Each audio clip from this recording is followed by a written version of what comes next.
Well, welcome everybody. I'm happy to see a diverse group of folks here to hear about manure management. It's probably less talked about in your circles maybe than in mine, but it's an important part of Nebraska agriculture. And I think we often think of manure as a pollutant, as something we don't want, and that tends to limit interest in animal agriculture expansion within the state. And so I wanted to just talk a little bit about the ways that manure benefits natural resources in the state. A lot of times we don't think of it as being beneficial to water quality. So I'll talk a little bit about some of the research my group has done and that others have done, and how that is moving our programming towards encouraging better integration of cropping and livestock systems to utilize manure more broadly within the state. So just to kind of give you an idea of my programming, I've been here at UNL for about 12 years, and I guess my program is fairly broad in that it ranges from the engineering aspects and the regulatory aspects of livestock production and manure management to also conservation practices that we can utilize to mitigate contaminant fate and transport from manure management systems from land application sites. And then all of that ties back to water quality. And of course, there's an air quality component and odor and community issues associated with livestock production as well. And so those are also areas that I work within. So I have an extension and research appointment, 60% extension and 40% research. And then I'm primarily in biological systems engineering, but I also have a 30% appointment in animal science. And there are a handful of faculty with that sort of a split appointment between BSc and animal science because our work does span both engineering and production agriculture. I also want to make sure folks are aware that we have an entire manure management team. So the animal manure management team is comprised of some specialists who are on campus that work in different areas of nutrient management and manure management and water quality. And then several of our water and cropping system educators and some of our livestock system educators are also pretty involved with this program. And so our goal is to be available to producers, to their advisors, to policymakers and community members who have questions about manure management and the processes that we employ in livestock manure management to ensure that we're meeting regulatory requirements and conserving natural resources. From our perspective as the manure management team, we feel very strongly that manure supports crop fertility. It also supports soil quality. And we've seen over the last several decades this move away from integrated cropping and livestock systems. So whereas when I grew up, every farmer around me had some livestock, some crops, and they were kind of a closed loop system. Now we've gotten quite a bit more specialized, so often you will find landowners raising several hundred or 1,000 acres of crops that don't have livestock in that system. And likewise, we will see livestock producers producing poultry or swine on a contract basis with an integrator because that diversifies their risk a bit. To not have to be in a separate marketing scheme, then this way they have kind of a whole cooperative working together. And land is very expensive in Nebraska. And so for someone to come back and farm, it's often not feasible to purchase several hundred acres of land for cropping system and have livestock on that as well. But they can come back in a situation where the parents own land where crops are raised, and the son or daughter might come back and raise livestock, and then they have that kind of integrated relationship of nutrient management across those two systems. So oftentimes when we get questions about why do we see contract growers coming in so much, doesn't that push out, the independent farmers? And I would argue that oftentimes we wouldn't have those young people coming back to rural Nebraska without that opportunity to diversify their risk and be involved in that integrator and grower relationship. So from our perspective on the manure management team, our goal is to support research or science-based decision-making about managing manure, managing nutrients, and making sure that we are helping farmers be economically successful while they also are protecting the environment. And we can't forget about the communities that these agricultural operations exist in. And so there's a lot to be said for the interaction and engagement among the agricultural population and the non-agricultural population. And so that's another area that we try to work with those communities and farmers on, is answering questions, helping each other understand the concerns and the practices that are used in agriculture. So I want to talk a little bit about some of the natural resource challenges in the state. Every state has them, every country has them. In Nebraska, we are very significant agricultural production in the state. And so a lot of our natural resource concerns, we tie back to the practices that we're using in livestock and cropping systems. And I think it's important to realize that those same systems are part of the solution to some of our natural resource concerns, even if they're also maybe contributing to some of the problems that we're having. Talk a little bit about the benefits of manure to cropland. Why would we want to use manure in a cropping system? Why don't we just get rid of livestock and just use inorganic fertilizer? It's cleaner, it's easier to deal with. What kinds of benefits do we have by still having that integrated system? And then a big part of the programming I do is making the most of manure. We've got it, it's got value. We need to learn how to use it to get the greatest value out of it for the farmer who's using it. And so we'll talk a little bit about making the most of manure. So probably one of the main concerns in Nebraska and in a lot of states is climate change. Whether we define it as climate change, as global warming, or however we look at it, I don't think there's any doubt that we are seeing a shift in weather patterns, in severity of weather, whether it's droughts or flooding, or, I was talking to someone just yesterday about manure storage design, and they said, do you still go by the 25-year, 24-hour storm event, the emergency storm event, when you size a lagoon? And I said, we do. Although for years I've been thinking maybe we need to move to more of a chronic rainfall event as our design storm, as opposed to a catastrophic, because a catastrophic is getting several inches of rain within 24 hours, and that happens, but it's common for us to get a lot of rain over several days, and that's a different kind of design storm that isn't covered by that design standard that we currently use. So we've seen changes in weather. We've seen some pretty serious blizzards that caused losses of livestock. At the same time, we get some very, very warm days that sneak up on us in the summer, and we have losses due to heat stress in animals. So we've got an obligation to kind of understand how we're contributing to those changes in the climate, as well as how we can change our practices to move towards mitigating some of those negative climate impacts. So I think some of these I took from reports that have been written here at the University for School of Natural Resources from other individuals.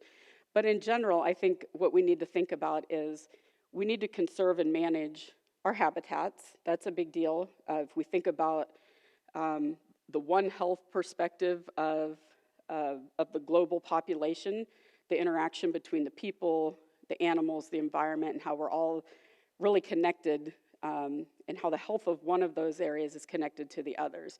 So as we think about preserving species and their habitats, I think the way that we manage cropland and the way that we take care of or conserve our soil and our agricultural land is really important to those species that depend on it beyond the bounds of agriculture. Greenhouse gas emissions, whether we like it or not, are very real, and we're going to have to deal with that. And so we often hear that livestock production is, such a huge part of global greenhouse gas production. Often those numbers are a bit overinflated. I think it's really important to remember that over the last several decades, we have made amazing strides in the amount of water that's used, the amount of water we conserve within those systems, and the energy conservation and the reduction in carbon footprints.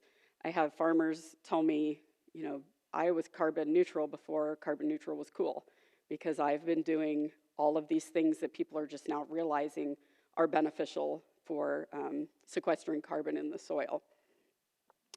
And then this idea of managing our agricultural land in a way that mitigates erosion, runoff, leaching of nutrients, those different processes that contribute to contamination of surface and groundwater. And I'll talk in a little bit here about that connection between the quality of the land and the quality of water. It seems like something that everybody would understand, but some of our work has revealed that we've not maybe done a good job of connecting good soil quality to good water quality. And there's a little bit of disconnect over how we can improve water quality by the way that we manage our land, our agricultural land. So I think everyone would agree that in agriculture, your land is your greatest asset. We have a lot of very fertile land in Nebraska, and we have more animals in Nebraska than people. We're outnumbered quite a bit by livestock, and that's what makes Nebraska such an economically strong state, is our livestock and cropping systems. And so I think when I talk to agricultural land owners, I've kind of gotten away from talking about the science of land management and talking more about this is your heritage. You want to pass this land on. It's been in your family 5 generations or 6 generations. You want to pass it on to the next generation in better shape than you got it. That should be your goal. So implementing practices that improve the productivity and improve the resilience of your agricultural land really should be a goal of folks who live off the land or make their living off of the land. So the USDA has a list of characteristics that kind of designate cropland or farmland as being prime land, and there's no perfect cropland, no perfect location, but we should be striving to hit as many of these targets as we can. So having good porosity, we have a good water holding capacity, we have plenty of water available for those crops, whether that's from irrigation or rain-fed. So when we think about what we can do to improve cropland, because honestly, most of it's probably not going to be considered prime, but we can do things to improve that quality of cropland. And so that's what I want to talk about, the role of manure as a way to improve some of those characteristics of cropland to make it better. We know that production practices that improve soil health have they benefit our natural resources. If we are able to infiltrate more water, we're able to improve the stability of our soils. Those are things that reduce our runoff and erosion risks. And runoff and erosion carry contaminants and precious topsoil from the surface of our agricultural lands. So as we think about the ways that we take care of the soil, we need to be thinking of that in a larger perspective of the nutrient cycling and how that reduces our reliance on nutrient inputs to those systems, how do we impact water quality and quantity and conserve water by having better cropland, and then the habitat species that we are supporting on that land as well. So our research in my group spans quite a few different areas, looking at different contaminants in manure, whether it's nutrients or pathogenic bacteria. We've even done work within antimicrobial resistance, looking at resistance genes and resistant bacteria, ways that we can treat manure, or ways that we manage cropland such that what we put on when we apply manure stays where we want it, as opposed to being carried in runoff or erosion. And so just to kind of give an idea, I kind of summarized a lot of our study sites around the state, and these are only the ones that I led that research on. There's a lot more that I've collaborated on, and we're doing a lot of really great work around conservation practices, not just no-till versus cover crops, versus residue management and grazing, but combining all of those and looking at how they collectively impact our soil quality and our water quality. And so I think that's a really important aspect of the research. We are definitely looking at it from a more systems-based perspective, which is, I think, critical as we try to solve some of these really big issues that we're dealing with in natural resources.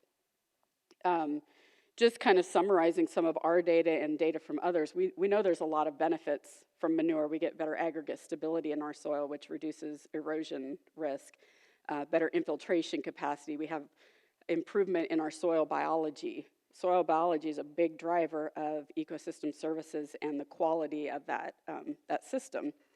And so I don't think it's a matter of not knowing that manure is good for the soil, but it may be figuring out how to help farmers make the decisions that benefit their operation and understanding what their options might be. So a few years back, our group did a survey, a national survey, and we actually ended up with several responses out of Canada as well.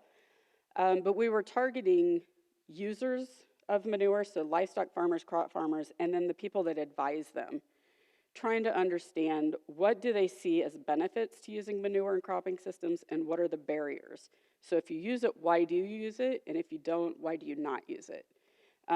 Because if we're going to try to promote greater distribution of manure nutrients and more utilizing manure on more acres of cropland, we need to figure out what we're up against as far as the barriers that we need to try to address. And so we had almost 1,000 responses from across the US and Canada, and of course, significant oversampling in the Midwest and Mississippi Valley and the Ohio Valley.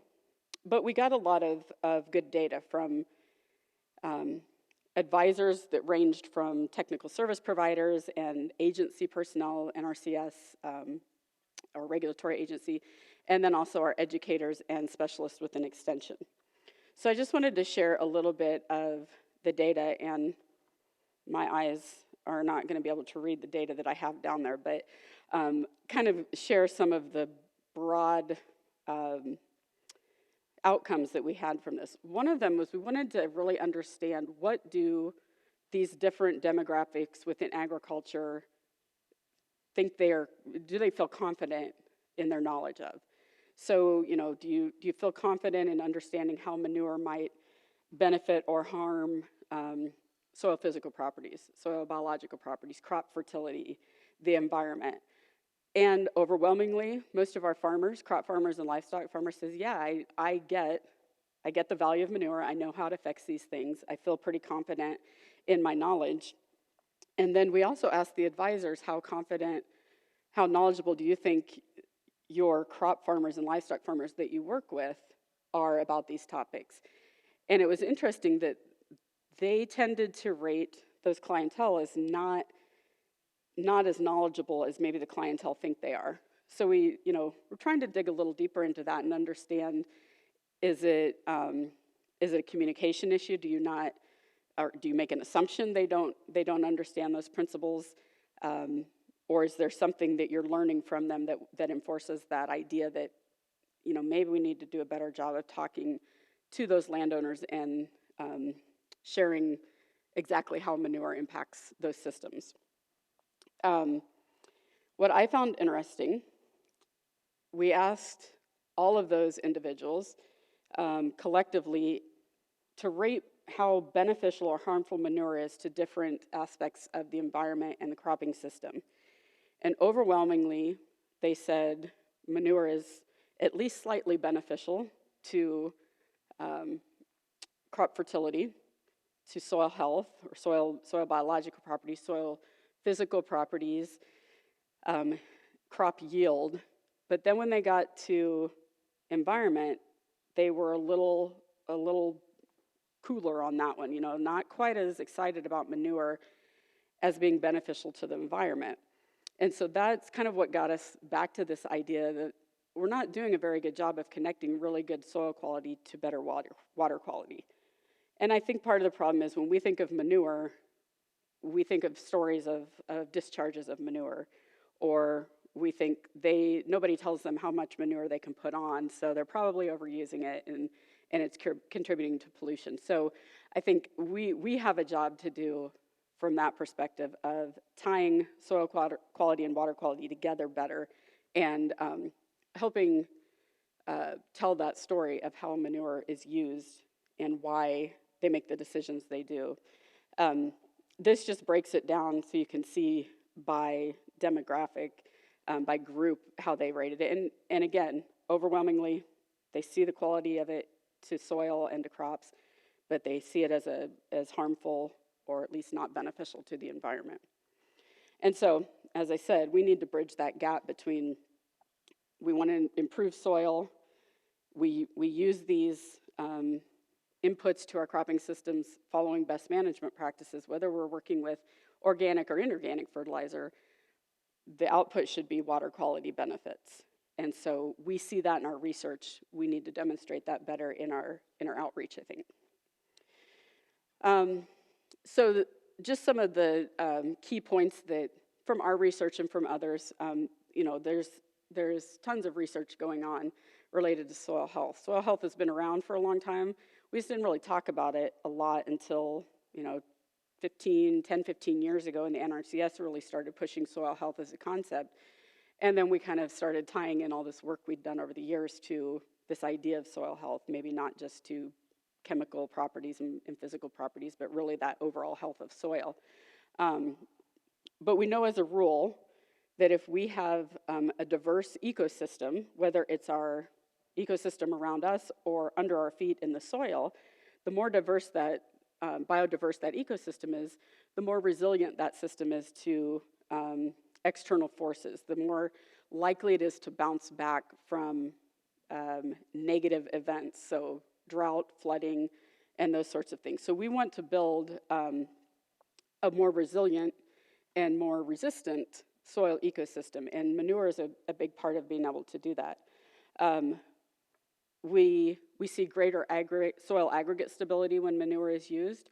So the organisms in manure that are feeding on carbon, and the carbon in manure that's added to the soil that feeds the microbiome of the soil, as that takes place, those organisms are breaking down nutrients from organic forms into inorganic forms so that plants can access those nutrients. They're also secreting polysaccharides, that kind of a sticky glue substance that causes soil particles to stick together. So as those particles stick together, they become larger, and it becomes harder for those to be eroded by water or wind. And so if we're increasing aggregate stability, that's a good thing. We also know that organic nitrogen is less prone to leaching than inorganic nitrogen. So when we put an inorganic fertilizer on the field, the idea is it's available right then. We put it on, the plants can use it. But if the plants don't use it, it's going to be lost. It's going to move through the soil profile. With organic nutrients, we get some of those nutrients available right away as our ammonia, nitrogen, but a lot of it's tied up in the organic matter of the manure. And so over time, as that organic matter is broken down, we get those nutrients released. So we kind of have a slow release fertilizer with manure, which is one of the benefits of using manure in conjunction with an inorganic fertilizer. So I would argue that we've done quite a bit of work over the years of individual practices that that benefit soil quality. So no-till, we've seen a big move towards no-till, maintaining residue cover on the surface of soil to protect it, using cover crops so that we have a growing crop all year long and we're always using nutrients that are in the soil. And manure has always been a part of that system. Now we're starting to understand a little bit more how those different practices and systems interact to multiply the positive impacts of these different practices. And so a lot of the work that we've started doing lately is kind of looking at different combinations and how they complement each other. We also know that, like I said, manure is a slow release fertilizer. When we think about putting on inorganic versus organic fertilizer, research has shown us that we're not going to see any greater nutrient loss from manure than we see from inorganic fertilizer, and we're probably going to see less. So this is a question I often get from policymakers at the county level when they're trying to decide, do we allow this new operation to be built here or not? They want to know, tell me why I should let this operation come in that's going to have all this manure that we've never had here before, and I think it's going to harm our environment. And so we talk about they're going to fertilize that soil, whether it's an inorganic or an organic fertilizer. Here's the benefits of the organic. Not to say that inorganic isn't still going to be a part of that, but I would be less concerned about nutrient losses from the manure than from the inorganic fertilizer for a couple of reasons. One, the slow release of that organic fertilizer, but we have a lot of regulations on manure use, a lot of regulations. And if you're a permitted animal feeding operation, your record keeping, your nutrient management planning, your soil sampling, your manure analysis, all of those things are required and reported at the end of the year. And we don't have those for inorganic fertilizers. Not to say that we need them. I think there's opportunity to improve our management of those fertilizer sources, but it's definitely a lot more oversight when we're looking at the use of manure in those cropping systems than inorganic fertilizer. We've talked a little bit already about the water storage capacity, drainage, nutrient availability, root development. All of those things are improved when that soil quality is improved, and manure contributes to that. What we also have seen in research is that we're more resilient, that soil, that cropland is more resilient to pests when it's a healthy ecosystem. And so we've done some work looking at the arthropods in soil. What are the good organisms, the good bugs that are in soil? Do we increase the diversity and the abundance of those with manure application? And we find that we do. So some of these good organisms that are outcompeting maybe potential plant pathogens, we're helping them thrive by adding manure to that system and adding that food source of carbon to the system. So there is a role that it plays in pest management. If we look at several hundred articles over the last few decades, overwhelmingly, the majority of those would say that manure improves the conditions in the field from a pest management perspective. So fewer leaf-chewing insects and I guess bad insects in that soil environment, that crop environment when manure is used. So, of course, there's also those that say the opposite, but the majority would weigh us towards that manure is good for supporting our pest management. This is just kind of an overview of some of changes over time with different applications of manure. So this is dairy manure application, and it's going to be a solid manure, so we usually talk about that in tons per acre application rate. I'm just curious, when you hear 10, 20, or 30 tons of manure per acre, what do you see in your mind?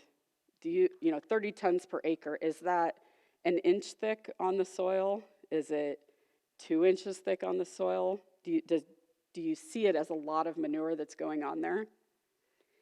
So a lot of people do. A lot of people say 30 tons of manure per acre. My gosh, that is a lot.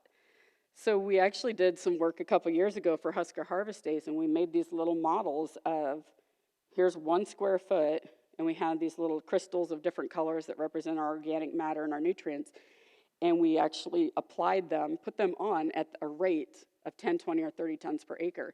30 tons per acre was not very much. It doesn't cover the soil surface. Doesn't come anywhere close to covering the soil surface.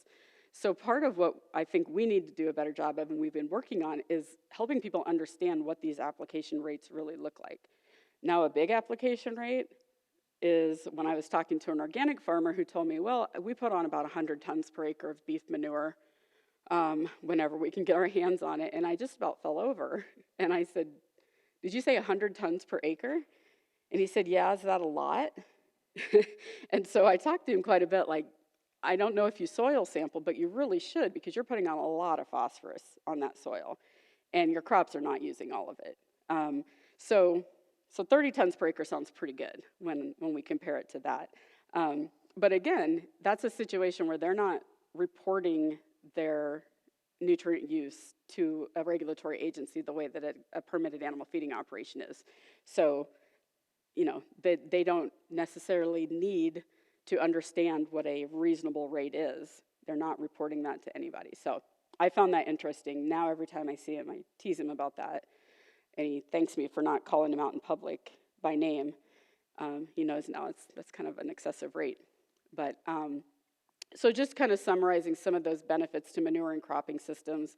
We know that we have economic benefits, environmental benefits, soil quality benefits, and on and on. We also know that there are barriers to using manure in cropping systems, and so we wanted to understand that a little bit better. But first we asked farmers, do you think manure and fertilizer can work together, or are they mutually exclusive? And we were pretty happy to see that most people said, yeah, they're gonna work best when we use them together, and I think that's true. I'm definitely not a proponent of replacing all inorganic fertilizer with manure, because we don't necessarily match the needs of the crop with the manure that we're using. If we have put on swine manure to meet nitrogen needs of the crop, we're probably going to over-apply some phosphorus, in which case we won't come back for another year or two with manure. But next year when we need nitrogen, we'll need to add that with inorganic fertilizer. So it is good to know that the majority of people in that arena do believe that those two are complementary to each other. But what are the challenges? Not really surprising to us. We know that the transportation and application costs are a barrier. You're already paying for inorganic fertilizer application, pesticide application, and now here you are paying for another application going across your field. Odors, I think, will always be an issue. That's very much a social issue, and I think it stops a lot of farmers from using manure who say, I've never put manure on these fields, and I don't think my neighbors are going to be happy if I start doing it now. And that's understandable. So in those cases, we want to talk to them about timing of manure application, how it's applied, whether it's injected or surface applied, how, you know, what the temperature outside is, what the wind speed is. There's several things we can do to reduce that odor nuisance, but we're not going to eliminate it completely. We know that. The timeliness of application, for the most part, we have a few weeks in the fall and a few weeks in the spring when we can get into fields to harvest, apply manure, apply fertilizer, whatever. So it's a big rush during a couple times of the year to get that done, and that's a logistical challenge for farmers. The time and labor requirement, if you don't currently use manure, you're going to either hire somebody to come and do that, or you're going to be purchasing equipment that you haven't previously owned. Compaction is something that folks worry about. We're running another set of equipment across that field that we otherwise weren't. And so, you know, so there's a number of things that stop people from using manure in their cropping system. So from our perspective, from the extension perspective, we need to help farmers understand how to get the greatest value out of manure. where to use it, when to use it, and how to use it, so that some of these negative aspects are evened out by the positive benefits that they get from using manure. So how do we help them realize the greatest value from manure? We usually talk about how do we capture the value of the nutrients. So nitrogen, phosphorus, potassium, those are our major nutrients in manure. If you own a livestock operation or you grew up around one, I bet every one of you knows that the field closest to the hog barns or the feedlot get manure every year. They're the closest, they're the easiest to get to, and when time is of the essence, we're going to haul it out and put it on that closest one, not go a mile away to apply manure. Well, we need to understand that if we're applying nitrogen, phosphorus, and potassium to a field that really only needs nitrogen, we're giving that phosphorus and potassium away. We get no value out of it. The crop doesn't need it. We wouldn't go and buy it in an inorganic fertilizer form, so why are we using the organic fertilizer form of it? So helping farmers kind of visualize how, if I travel farther, if I travel a mile instead of a half mile, but I get value out of all the nutrients in that manure, that offsets the additional cost of transportation. And so we try to help them target the fields that are more likely to benefit from the phosphorus and the potassium, because every field they apply to is going to need the nitrogen, but not necessarily everyone is going to need that phosphorus and potassium. We can't really put a dollar value on the benefits of organic matter. I call that more of a feel-good benefit.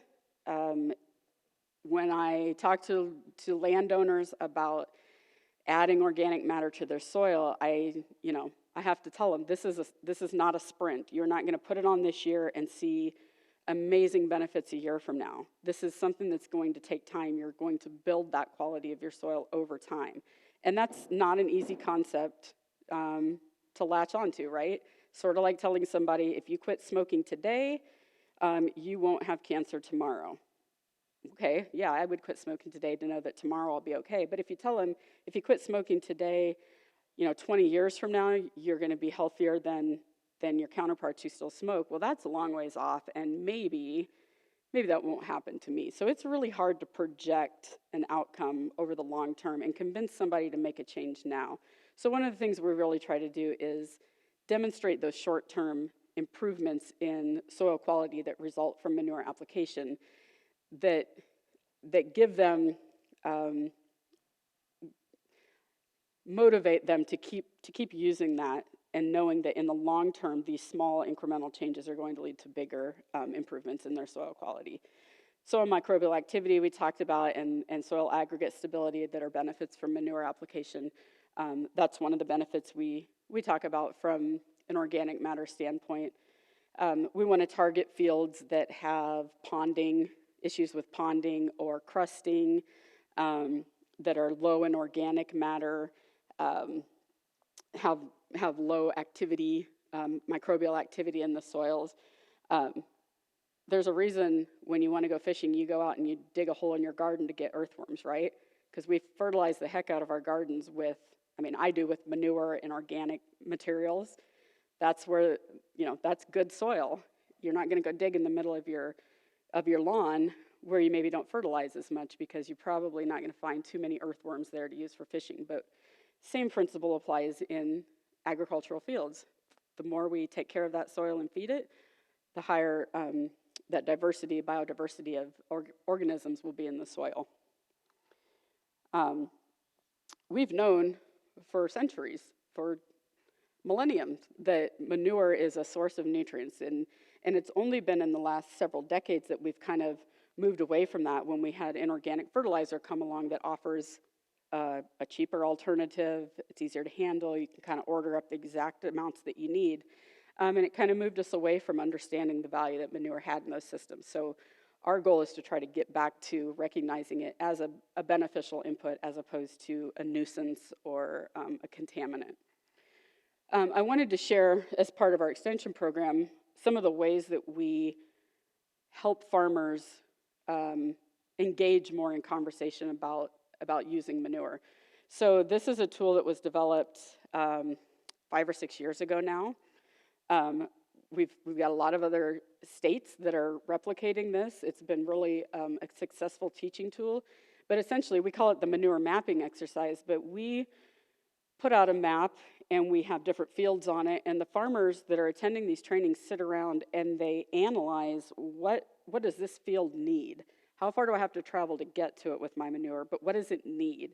Am I going to have a yield benefit? Am I going to have an improvement in soil health? Do I have fewer neighbors around this field that might be bothered by manure application? And in the end, we have some really good conversations by these farmers that think, yeah, I should probably stop going to that field across the road from me just because it's quicker and easier. I'm losing all of that nutrient value from my manure because that soil doesn't need it. And so this has been a really good tool for teaching those concepts, and having farmers and community members and advisors around the table who are all sharing those perspectives has been really beneficial. And so we continue to make changes and improvements to this tool, including nitrogen management, whether we're talking inorganic or organic nitrogen, getting people to think about what is the impact of my nitrogen use in this particular setting with this soil type and these practices that are used on that field. So making the most of manure, we know that it positively impacts resistance and resilience of our soils. We know that when we use it according to best management practices, it's improving our soil quality and in turn improving water quality. It's very important, whether we're using manure or inorganic fertilizer, to evaluate our nitrogen sources, not just what we're putting on, but what's already in the soil, our residual nitrogen from previous years, our irrigation water that has nitrogen in it if we unfortunately have high concentration of nitrates in our groundwater. When we pump that out and use it for irrigation, we're applying nitrogen to that crop.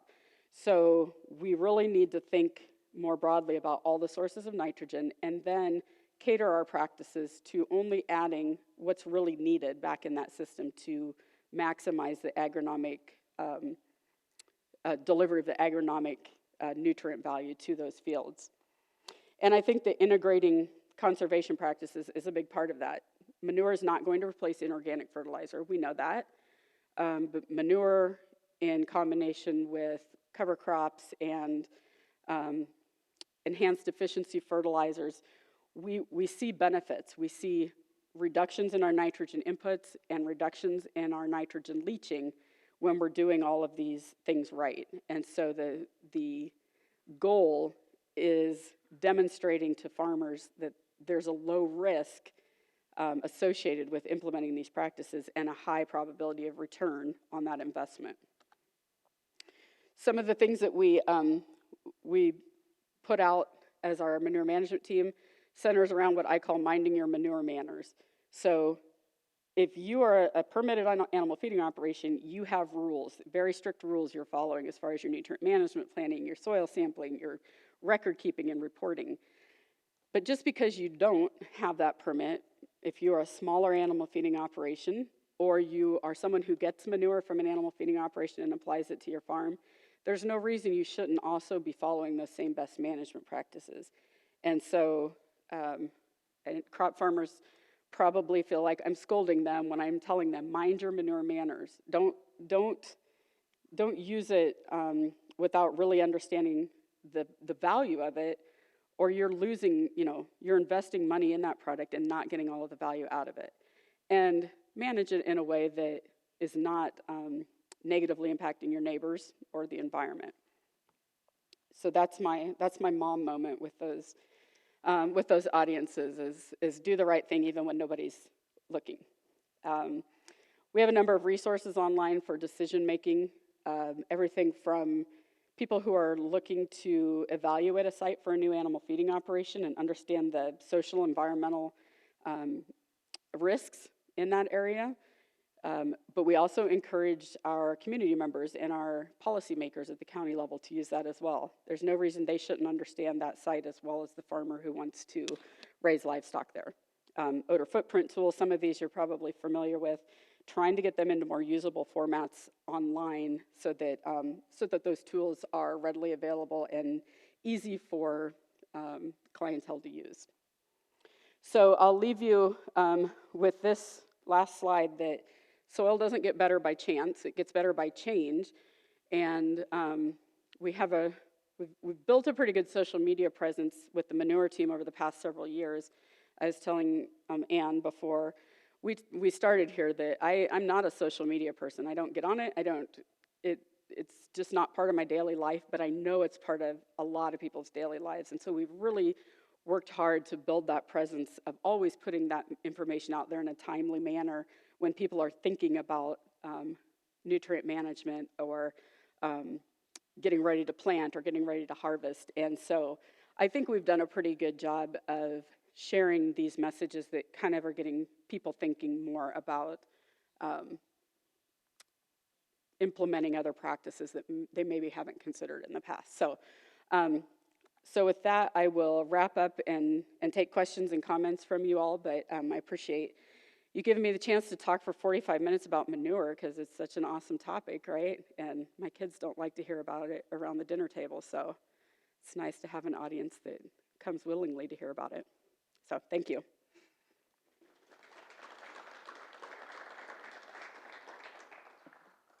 So Amy, how does alternative fertilizers, biologicals fit into this in terms of, is it just the same as using an inorganic fertilizer as with the manure, or are there other considerations in there?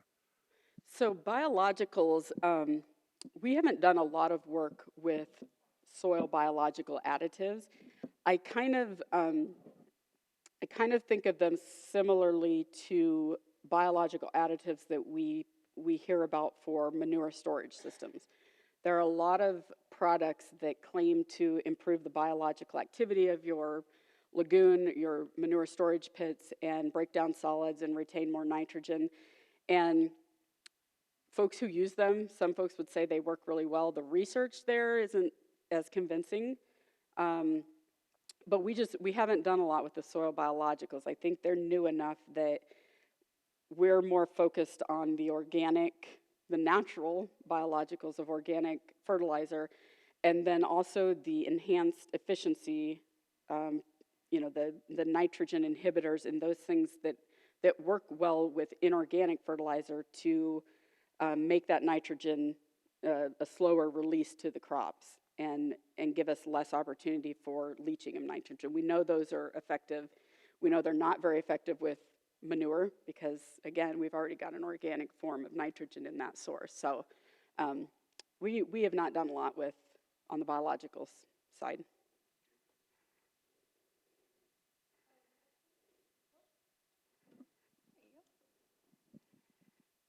There's been a lot of, more development of various, livestock. I'm thinking of poultry was one. So, and I'm, kind of loaded question, but how concerned should the average Nebraskan, everybody be concerned about all this new development, and especially when you're talking about, how to transport manure, litter, and distributing it on the landscape? Yeah, I think that's a good question, and it's a very common one. I think one thing that people think is we have way more manure in this state than we know what to do with, and we don't. We probably can't fertilize even half of our land, half of our crop acres with the manure that's generated in the state. So we're definitely not overproducing manure in the state. The issue to me is more the distribution. And with poultry litter, I think that is the very best. If I was going to get into a livestock system right now, it would be a broiler production, because that litter is consistent, it's high in nutrient concentration, it's pretty balanced as far as nitrogen, phosphorus, and people are paying big bucks to get it. So you can truck that several miles, 50, 60, 100 miles, and still get value out of it. With beef feedlot manure, we're not going to go more than maybe a half a mile to a mile before the cost of transporting it is greater than the value of the nutrients that are in it. And swine manure, it's liquid, it costs a lot to truck it, so we're going to either pump it we're probably not hauling it in tank wagons. We're probably only applying it as far as we can pump it through a drag line or some other system like that. So, and I understand the concerns around poultry, especially when we have, several 100,000 birds on a 15-acre piece of land. But again, the value there is that that person can afford to buy 15 acres and put up these barns, but they can't afford to own several hundred acres of cropland. But there's people that are wanting to pay for that litter because it's a very good organic nutrient source for their cropland. So, I go back to talking about the regulations and how those control things, and people say, how do we know people follow regulations? Well, our regulators can do their very best to oversee that, to do inspections, to make sure that those they're meeting the requirements of their permits. Kind of the same way that people can fly by you on the highway and never get caught for speeding, but it's the law. They should be doing things right, but maybe they're getting away with it. So I think we see, it doesn't matter what sector of society we're looking at. There's people that don't do things right, but I feel like for the most part, in the agricultural community, they live on that land. They drink the water that's beneath that land. I feel like they're not intentionally doing things wrong, trying to get away with doing things wrong. So I can absolutely respect the people that have that concern.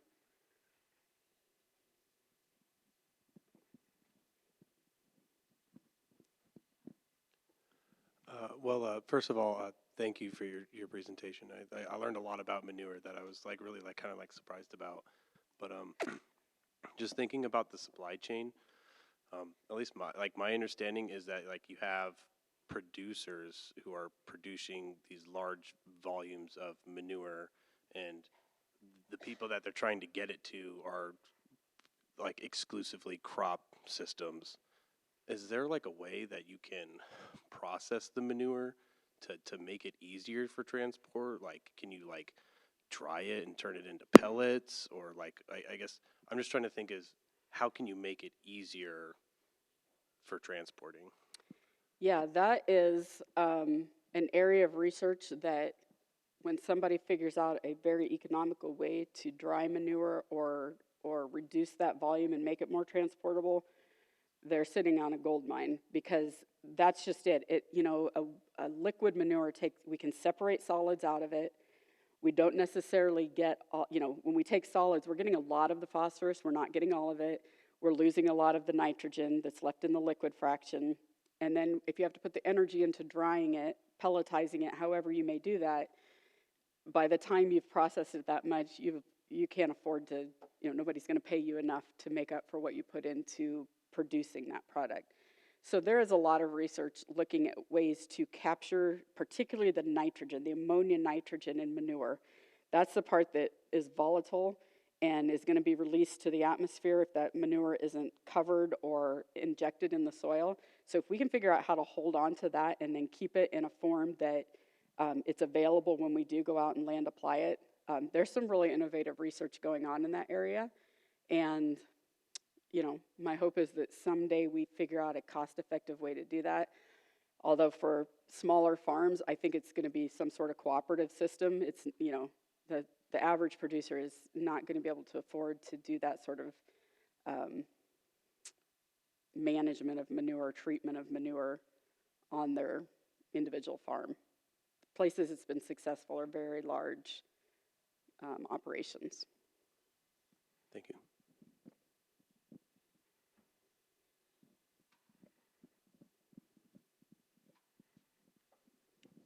Really nice presentation, Amy. I just have a simple question. So last week, EPA has released, like those PFAS limits for 6 PFAS. So how do you think that, the future of manure will be, since manure can have those PFAS in them? I'm not sure I completely understood what you said. So last week, the EPA has released the maximum contaminated limits for per and polyfluoroalkyl substances known as PFAS. Oh. So since their manure has some of them, and how do you think that will impact the manure management in Nebraska? So with any, with any component that's in that manure, we need to understand how it moves in the environment and how we can keep it where it needs to be. So with phosphorus, we use a phosphorus index in the state of Nebraska for determining how much phosphorus we can put on soil. So with nitrogen, we say put it on according to crop nutrient needs and don't over apply it. With phosphorus, we know that we can allow that to build in soil over time, and then when we get to a certain point, we know we don't need to put any more on there because it's not going to stay where we've put it. But I have seen that research evolving, and it may change a little bit how we look at the management of phosphorus, but I feel like the systems we have in place at this time to really understand how those nutrients can move in the environment and what practices reduce our risk of that transport from the soil surface, I feel like we're in good shape as far as how we manage that. So we're always, unfortunately, we are always learning about new contaminant sources, whether it's microplastics or antimicrobially resistant bacteria and genes. When these new things come out, then we have to reassess, are the practices that we have developed thus far that we consider best management practices, are they still the best practices in that situation? So the science evolves, I guess, with the discovery and with what we learn.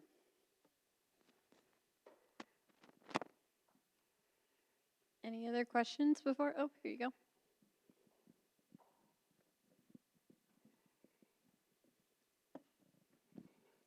Amy, the DAR feed yard has 400,000 cattle or something like that, but they don't have people around them. Are there large facilities in eastern side of the state where maybe 100K or 50K animals, so that biogas or some of the byproducts can be commercially available to population centers? So you're asking about the manure in areas where there's a lot of intensive agriculture production and what? Yeah, so like say it's 100,000 or 50,000 cows, but we have a town, let's say within few miles. So can the products like let's say biogas or some of the biosolids can be used for something more commercially viable opportunities? So the question about biogas production is one that I think is really interesting from the beef production standpoint, because our feedlots tend to be soil-based feedlots, right? And it may not make sense to say that soil contaminates the manure, but if we want to use that manure for digestion to generate biogas, those inorganic, the inorganic material that the soil contributes kind of clogs up the digester system. So as we see more operations moving to this roller compacted concrete surfaces in feedlots, I think we have the potential to explore anaerobic digestion of beef manure with greater success. As far as the transport of those nutrients out of livestock intensive areas to areas where that manure is needed, that's really the whole basis of the work that we do, is trying to distribute that better and figure out, yes, we have to take it farther, but it has greater value to this field over here than to the one where it was produced, because we don't need those nutrients there. And again, we go back to trying, we can value the nutrients in that manure. We are not great at putting a monetary value on the yield bump that could happen and the improvements in soil quality. Those to me are more feel-good impacts of using that manure. So any of those operations, though, that are large enough to have a permit, they have to have access to enough land to utilize those nutrients based on their permit. So even when we have a really high concentration of livestock, they have to have access to fields where they can utilize that manure at agronomic rates, or they wouldn't be allowed to operate there anymore. Any final question? Okay, well, we'll conclude there today. Thank you all for joining us. Thank you, Amy, for a great presentation. Let's give Amy another round of applause.